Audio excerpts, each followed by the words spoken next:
राजस्थान के समस्त पंचायत शिक्षक, विद्यालय सहायक भाई बहनों को मेरा नमस्ते, प्रणाम, राम राम।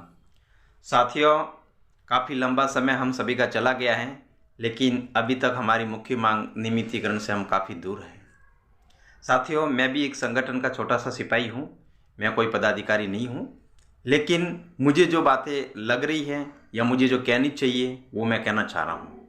मेरा उद्देश्य नेतागिरी करना नहीं है, क्योंकि कुछ लोगों का काम होगा बाद में टांग खींचने का, फलाना करने का। ये मेरा उद्देश्य नहीं है। मेरा उद्देश्य सिर्फ ऐसा है कि कैसे भी करके हमारा नियमितीकरण हो। साथियों, वर्तमान परिस्थितियों में हम सभी के बीच में सर्दियों की छुट्टी आ रही है, तो हम अगर वास्तव में सच्चे दिल से अगर नियमित ही होना चाहते हैं और मेहनत ही करना चाहते हैं, व्हाट्सएप पर मेहनत वो अलग चीज़ है, और अगर वास्तव में नियमित होना चाहते हैं तो सबसे पहले हमें अपने ब्लॉक और जिले को मजबूत करना होगा। अगर आपका या मेरा ब्लॉक अध्यक्ष महीने में एक मीटिंग नहीं लेता है, सक्रिय नहीं है, तो कृपया आपसे निवेदन है, हम मीटिंग बुलाकर उसकी जगह नए और युवा साथी को आगे करें। इसी भी प्रकार से जिले में भी इसी प्रकार अगर अपना काम ढीला है, अगर हम लोगों ने जिम्मेदारी दी है और हम साथ दे रहे हैं, ऐसा तो नहीं है कि जिला अध्यक्ष या ब्लॉक अध्यक्ष अकेले को आगे भेज रहे हैं और अपन साथ नहीं दे रहे हैं, साथ तो दे रहे हैं। तो अगर जिला अध्यक्ष भी निष्क्रिय है, भले वो मैं हूं, मैं किसी और का नहीं कह रहा हूं, मेरा ही कह रहा हूं, अगर मैं निष्क्रिय हूं तो मुझे हटाओ। जब सक्रिय युवा साथी आगे आएंगे तो काम साथियों निश्चित ही होगा। बहुत से जिला अध्यक्ष बहुत अच्छे काम कर रहे हैं। अब मैं या किसी का नाम लूं और नहीं लूं ये भी अच्छी बात नहीं है, लेकिन जो जिला अध्यक्ष बहुत अच्छा काम कर रहे हैं वो धन्यवाद के पात्र हैं। और जहां जहां हमें कमी नजर आ रही है तो वहां हमें परिवर्तन करना ही पड़ेगा। प्रदेश कार्यकारिणी सब जगह आकर परिवर्तन नहीं कर पाएगी। बार बार हम लोग दोष सिर्फ प्रदेश पे ही देते हैं। क्या करेगा अकेला प्रदेश? प्रदेश आपके लिए धरना लगा देगा, लेकिन आप और हम घर से निकलेंगे नहीं तो क्या करेगा प्रदेश? कुछ नहीं कर सकता, लाचार है प्रदेश भी। साथियों, दूसरी विशेष बात है आर्थिक सहयोग को लेकर। तो आप लोग देख रहे हो कुछ ग्रुपों में कुछ साथी है जो हमेशा लिखते हैं चंदा चोर, फलाना चोर, ढिमका चोर। अरे भाइयों, उन्होंने तो 100 रुपये का ही सहयोग मांगा है, और शायद आप होते तो क्या करते? अगर आपको लगता है कि ये चंदा चोर है तो आपको किसी ने काम करने को रोका है? आप आगे आओ। हमें तो खुशी होगी कि हमें किसी की मदद करने की आवश्यकता नहीं है। अभी जो काम कर रहे हैं वो सच्चे और ईमानदार आदमी हैं। और कितने ईमानदार हैं सब? आप और मैम कितने ईमानदार हैं सब जानते ही है ना। डायरेक्ट नहीं तो इनडायरेक्ट कहीं ना कहीं से सब पता है। ये अगर आप सोचो कि प्रदेश अध्यक्ष या प्रदेश कार्यकारिणी कोई अपना घर बेच के काम करेगी तो नहीं होगा। मदद तो हमें करनी ही पड़ेगी, वो तो हमारा कर्तव्य है। तो फिर फालतू में ये ग्रुपों में रायता क्यों फैलाना? और एक बात और है, देने वाला तो बेचारा बोलता भी नहीं है। अगर 100-200 रुपये किसी ने दिए तो वो तो हमारा कर्तव्य है, देना चाहिए। काम आगे वाला इंसान भाग रहा है तो पैसा तो लगेगा।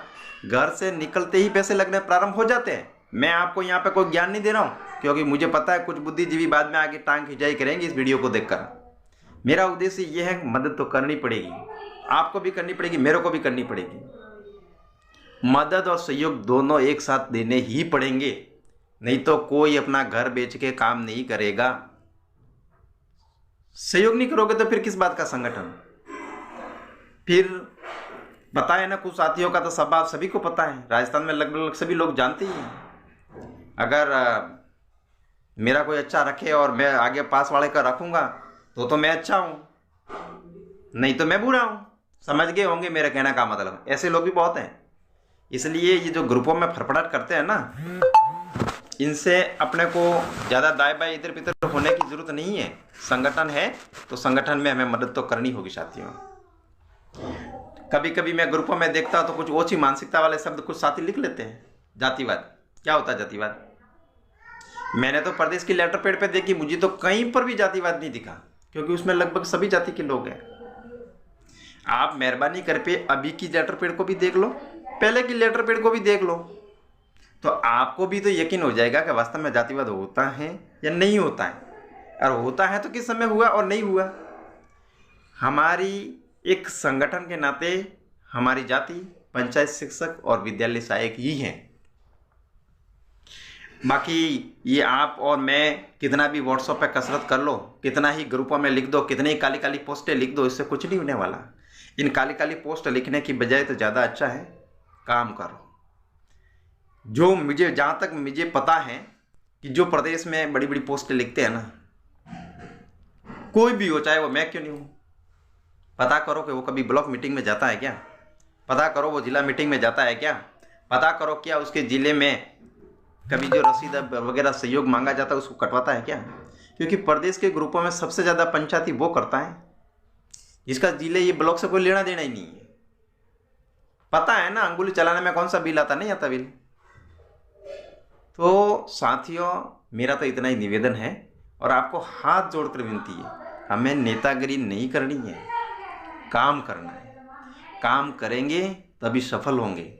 मेरा उद्देश्य किसी को भी आहत करना नहीं है, लेकिन जो प्रदेश की टीम है उसका सहयोग तो आपको और मेरे को सबको करना ही पड़ेगा। संख्या बल के साथ भी करना पड़ेगा और ज़रूरत पड़ने पर धन का बल का भी प्रयोग देना चाहिए, धन का से भी सहयोग करना पड़ेगा। आप सोचोगे कि वो करे जो करें, अपन कुछ भी नहीं दे तो कुछ भी नहीं होगा साथियों, आखिर वो थोड़ा भाग कर बैठ जाएगा। इसलिए आपसे निवेदन है, इन ग्रुपों में ज़्यादा खींचा इनसे कुछ भी मतलब नहीं है और आप सहयोग कीजिए। अब सर्दियों की छुट्टियां हैं, हर एक ब्लॉक में मीटिंग हो, हर एक ज़िले में मीटिंग हो और जैसे ही प्रदेश से कोई आदेश आता है तो तुरंत एक झटके में तैयार होना चाहिए। नहीं तो ये हमारे जो 10-12 साल जो बच्चे हैं ना नौकरी के, ये भी चले जाएंगे और कुछ नहीं कर पाएंगे और हमारे जो बच्चे हैं ना वो भी हमें कोसेंगे। धन्यवाद। इन्हीं शब्दों के साथ मैं अपने शब्दों को विराम देता हूँ। यदि बोलने में किसी भी प्रकार का कोई गलती हुई हो तो मैं क्षमा प्रार्थी हूँ। मुझे जो लगा, मुझे जो दिखा वो मैंने बोल दिया। धन्यवाद।